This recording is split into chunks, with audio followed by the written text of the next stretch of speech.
So I'm in Hell's Gate. The guys there are staying in this little, it's like kind of like a cabin, and there's about 8 beds set up in this place. One big room with some bunk beds. There's a washroom, a kitchen.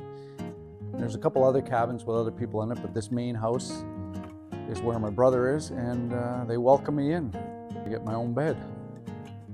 Of course, the plan was to apply for a job there. These guys were paying $1 a day rent to stay there, but nobody was pressuring me to work there. Nobody seemed to care. Nobody worried about anything there. Everybody was having the summer of their life, having a blast. I kind of thought, I'm having so much fun. Why do I want to ruin this with work? I'm 18 now. I've been working every year part-time since I was 11 years old. I deserve a break.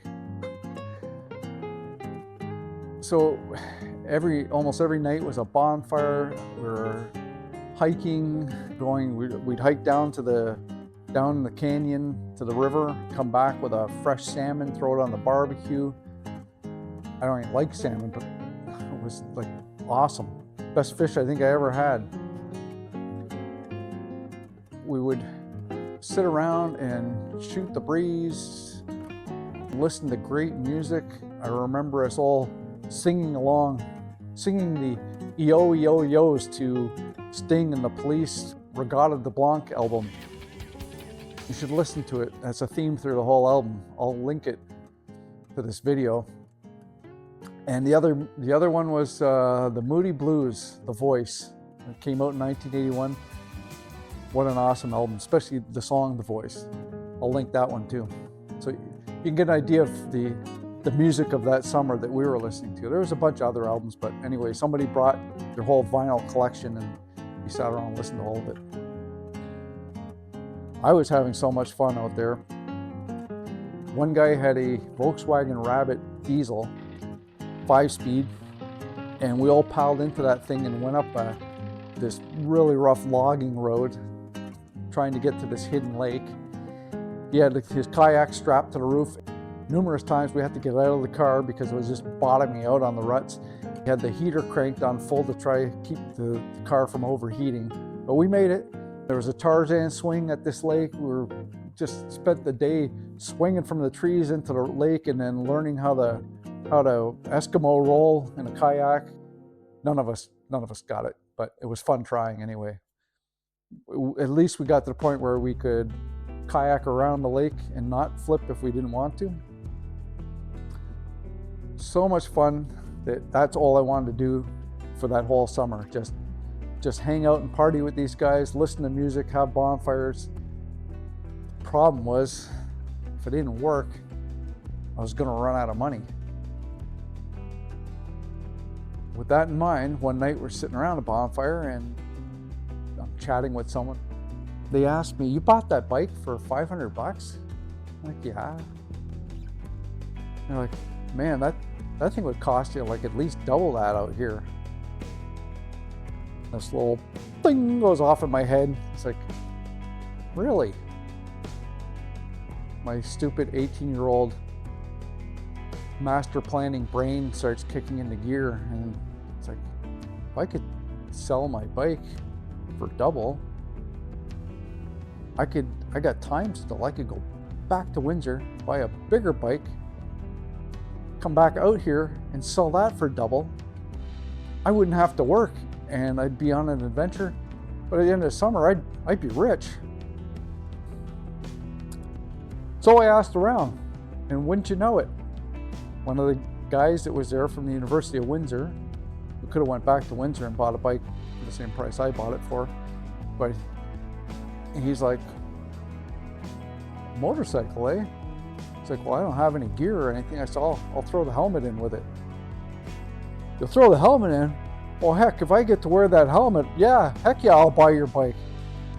It was just a plain full-face black helmet, kind of an ugly thing with a smoked visor on it, but he thought it was the coolest thing, and we settled on $800. The deal was done. I got a ride back to Vancouver, got a cheap standby flight back to Windsor.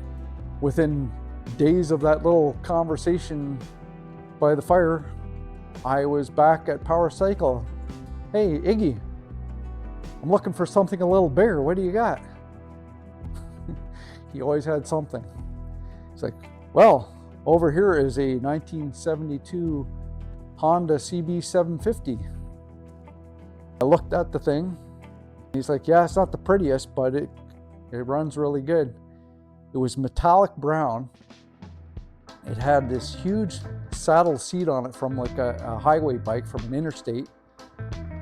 These massive elephant ears, they call them elephant ear crash bars on the back. Every bike that I had seen and the one I had crash bars on the front.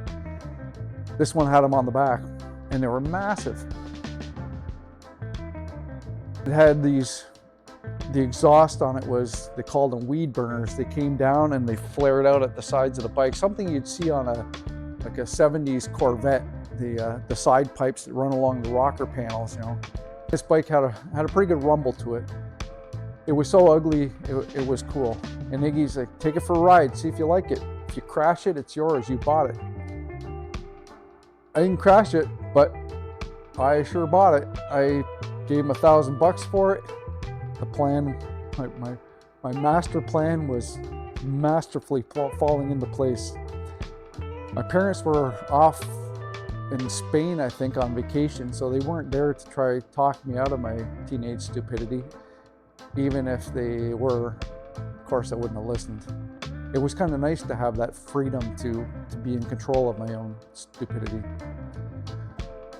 My grandmother, my Oma, bless her heart, she didn't want to see me starve to death heading back out, so she loaded me up with a loaf of rye bread and about a foot-long slab of salami.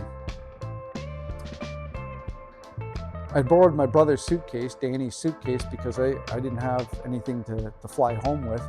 So I borrowed it with the promise that I'd bring it back. So now I got to fulfill that promise. I've got this huge suitcase strapped to the back seat of my bike with a few clothes, a tent, and a loaf of rye bread and a salami.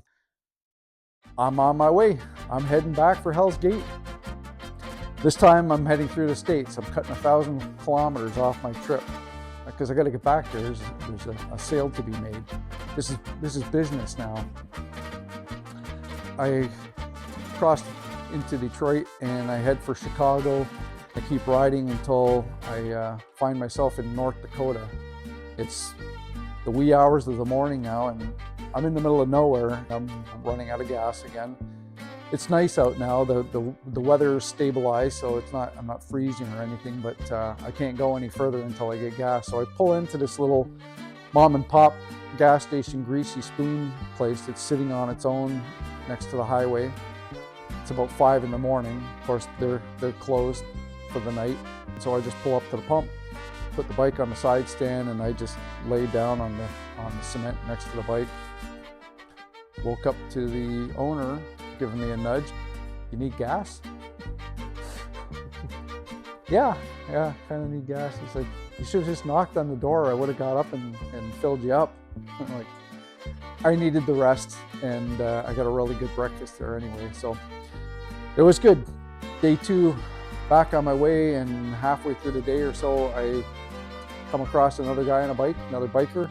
He's riding a big highway bike, a big Goldwing Interstate, and he's on his way back home to Miles, Montana. So we ride together for most of the day. And he's got the coolest feature on his bike. Never seen this before. He's got a cruise control on his highway bike. Can you imagine that technology in 1982 on a motorcycle? Cruise control. Basically, it was a clamp on the throttle.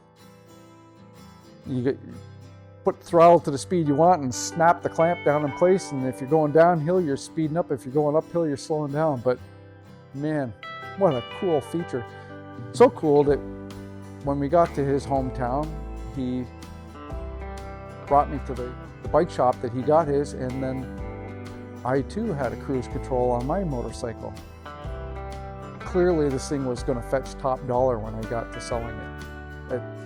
This plan was just coming together like, well, we'll see how it comes together. So we part ways. He's done his trip. I stopped shortly after that. The next day, day 3, I carry on across the border back into BC, and by the end of the day, I'm back at Hell's Gate. It's 72 hours since I left Windsor. 72 hours. My bed's barely gotten cold since I left. Everything's there, everything's the same. I pulled in smelling like a human salami. I crashed and slept for a day. I was so happy to be back there, so happy to be seeing everything come together. Happy to be done the long rides of the summer. The trip out there and the trip out there again, that was enough motorcycling for me for one summer. It was nice to have that done. Now the business was getting this bike sold.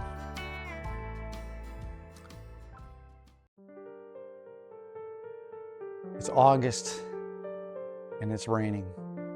I mean, it's raining for the whole month of August. Summer season is starting to come to an end. Some flaws are beginning to develop in my master plan. If I can't sell this bike, I'm in trouble. The staff are packing up.